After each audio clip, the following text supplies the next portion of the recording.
Hi again, this is Claire from Claire's Culinary Adventures. Welcome back to my channel. Today we're making gizzada. Never did that before.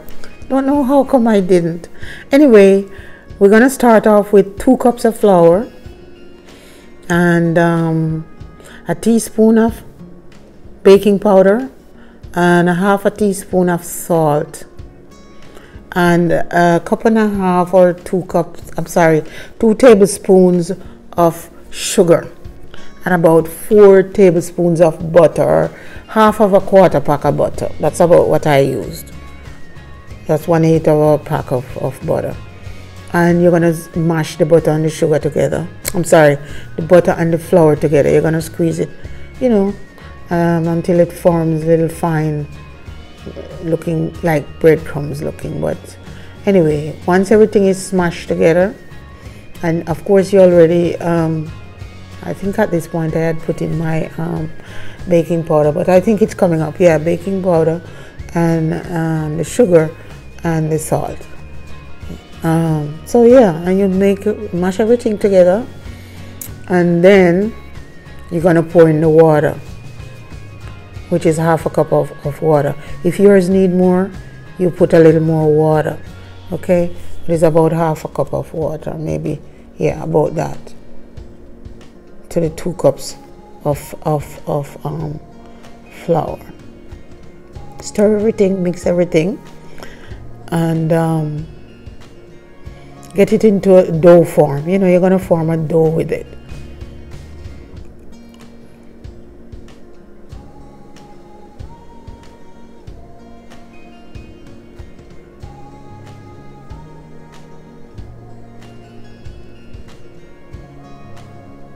Once the dough is formed, you squeeze it together and wrap it in a piece of saran wrap and put that aside.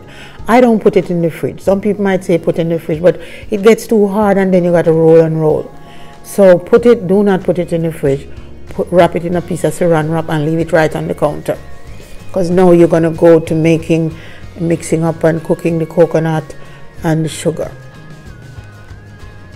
Now we're going to do a cup and a half of sugar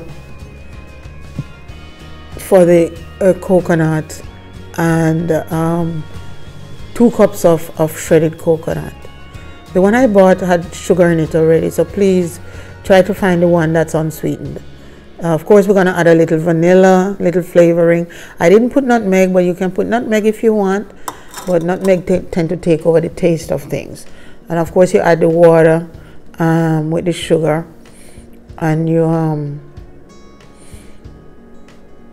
add the water and the sugar until the sugar is blended out. You don't want pieces of sugar. Make sure it's mixed out in the water.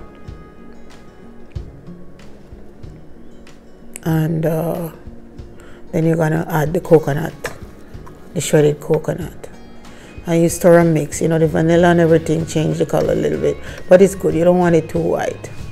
Then you go back to finish rolling out your cups, or if you want to roll and make your cups at first, you could, and then you use anything you have in the house to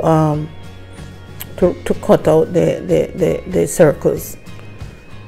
And I use a glass, but I couldn't find what I wanted for the size I wanted. I did have some cutters, but they're small, and because you have to tilt up the sides of it, you do need a little bigger size, the rounds to be a little bigger. So anyway, I just rolled them out as best that I could. They don't have to be in a totally perfect circle, as you can see, but I made it, and then you're gonna start pinching. So you're gonna like press in and out, pinch the sides. I put a little water around because it tends to pull back out each time I was fixing them. So yeah, just squeeze, take a brush and put a little water around and pinch in and out, in and out, in and out with your fingers, and you squeeze it together. Make sure to squeeze the top of them so you get all of the, see, and then you duck it with a fork. That's what we say, we duck it. Take a fork and press it, because you don't want them swelling up. and then you start, well, you put them in the oven to bake for about 8 minutes, and then you start filling them up with your coconut and sugar mixture. Okay, my coconut got dried out a little because I had made it first and then go do the dough, so you might want to reverse what I did. So I had to reconstitute it with a little water again, because you don't want it too dry because they're going to be baked again. And then you fill the cups, you know, after you bake the cups, you bake them in the oven, and then for 8 minutes, then you fill the cups. You fill the cups with the coconut sugar mixture. So there I am filling them up, and you're going to bake them again for another 8 to 10 minutes, but don't make them stay too long. They're very thin, and I bake at 350, but you could bake at less. I bake these at 350, but you could very well have baked them at 325, because they, you know, they're thin and they bake very quickly. So don't let them stay too long and dry out, but they were tasty. And what I did was change the grease paper and from the one before, because it had gotten a little messy, and I put them back in this on the tray again, and I baked them, as I said, for 8 minutes. So there you go. Or, you know, just keep watching them. When you put them back to bake, watch them. Make sure they're not too dark or get burned. Yeah, I would say bake them at 325, because 350, depending on your oven, 350 is pretty hot. And yes, and this is the, you know, I set them in a tray, and of course they were eaten long, you know. Well, I think I hid 2 and I still have them hidden. But you know, I just decorated them with some cherries on top for a nice picture. But you don't have to use cherries. And they're smelling good with all the vanilla, and I used a little almond essence.